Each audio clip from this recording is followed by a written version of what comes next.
Hey my friends, how are you? Welcome to another complete video, but without any fuss, where we will now talk a little about the future of Alpine and what is known about who should be its new engine supplier and the reasons behind this Monday's announcement. But before anything else, subscribe and turn on notifications so you don't miss any details about the 2024 Formula One season.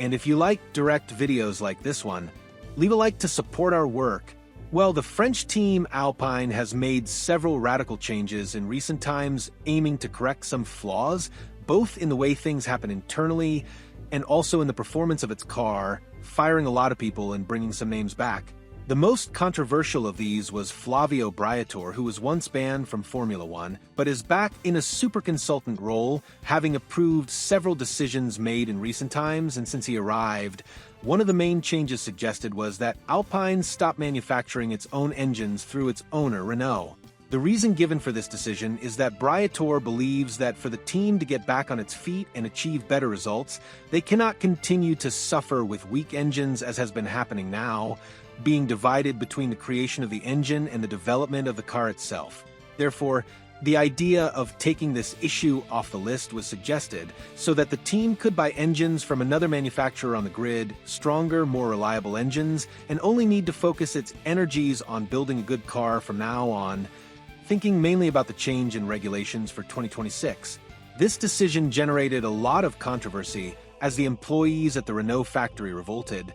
saying that they had a strong engine in development for 2026, and they did not think it was fair to see all this work being thrown away and them losing their jobs. But after much discussion, on Monday the team confirmed that it will no longer manufacture engines in Formula One, with its factory being adapted to other areas and employees reassigned to new roles, with Alpine becoming a customer team from 2026. This raises two main questions. First, which engine will the team use from now on? And second,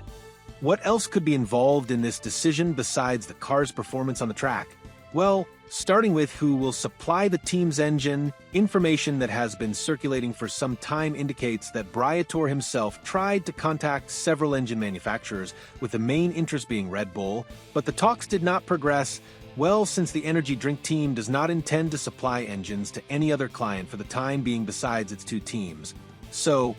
Briatore started talks with Mercedes some time ago, with the talks progressing well and Mercedes showing interest in this proposed agreement, since they will stop supplying engines to Aston Martin in 2026, so they could add a new team to their client list without having to make major changes. Some sources even claim that the agreement has already been signed and should be announced soon, with Alpine confident that with this engine, they will be able to return to the fight for better positions,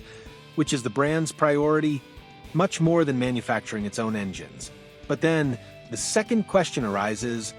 what else could be involved in this decision to stop being an engine manufacturer and start buying units from another team? Well, it's not new that Renault's board of directors is not so excited about the Formula One project, mainly due to the low results they have achieved in recent seasons, with an environment that has caused headaches and little joy on the tracks. Thus, one of the board's ideas is clearly to prepare the team for a future sale, whether complete or partial, with these current changes being a last attempt to resolve everything, and otherwise Alpine and Renault may abandon Formula One for good. There have even been negotiations for a sale some time ago, with Alpine putting forward some terms that made this sale not very attractive, such as forcing the buyer to use Renault engines for a few seasons as a way of reducing the losses they had already incurred in their factory in this development. However, due to these terms, potential buyers were not interested, since having an engine factory requires much more work than just having a customer team.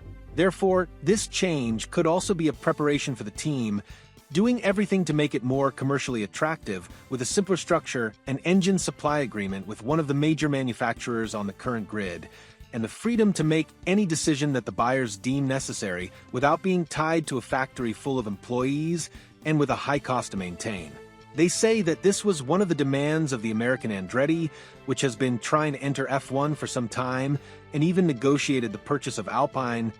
blocking it precisely on the issue of engines, since this new team would like to be free to soon introduce Cadillac engines in its cars. Now, with this new structure, Renault and Alpine will probably stay for a few more years to see if the results will come this way. However, if by the end of 2026, already with engines from another manufacturer, the results continue not to appear, it is very likely that the team will be sold and Alpine will invest in other categories where it has been more successful, ending this victorious history in Formula One in a sad way, which we hope will not happen. Well, with so many changes happening, do you think Alpine is focused on becoming big again? Or is it preparing to be more commercially attractive for a future sale?